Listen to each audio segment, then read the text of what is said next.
Bill Scanlon was born in Dallas, Texas on November 13, 1956.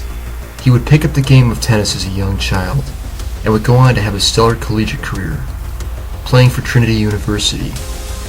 In his sophomore year, he would upset UCLA's Peter Fleming to win the NCAA title.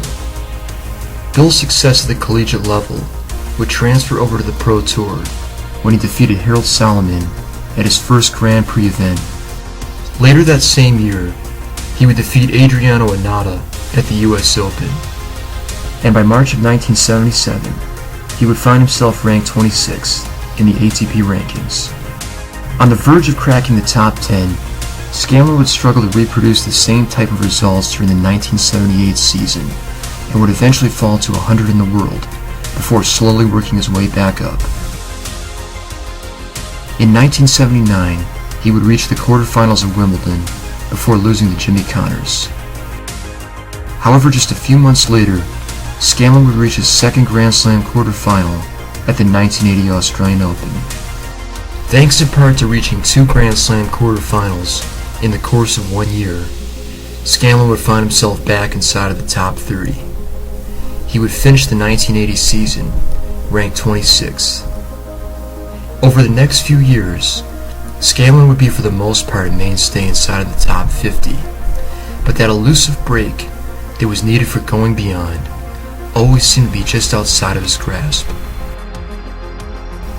Then on February 22nd, 1983, Scanlon would make history when he was able to achieve a golden set against Marcos Hossover in the first round of the WCT Gold Coast Classic in Delray Beach, Florida. This legendary accomplishment would be achieved with Bill's trusty Jack Kramer autograph, a racket that predates the graphite era. This win would also serve as another important milestone in Scanlon's career, as he was able to break into the top 20 just a few weeks later. The hard work, it seemed, was finally starting to pay off for Bill Scanlon. In the summer of 1983, Scanlon would enter Wimbledon as the number 14th seed. This time he would reach the round of 16, where he would come face to face with John McEnroe, a player that Scanlon had fared surprisingly well against and had even managed to defeat on two prior occasions. Despite having not dropped his set up to that point in the tournament, Scanlon would ultimately fall to McEnroe in straight sets, although it is worth mentioning that Scanlon was a point away from winning each of those sets and could have potentially won in straight sets had he converted on those set points.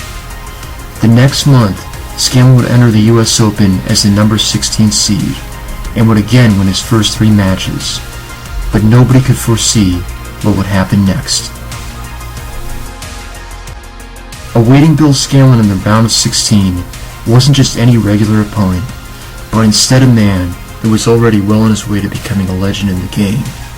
By the fall of 1983, John McEnroe already had 5 Grand Slam titles to his name, and he looked to be on the verge of adding a 4th US Open title to his collection. Game set, match, McEnroe. All right, John McEnroe. Game set, McEnroe. I wanted to prove that I could win Wimbledon, and I proved it.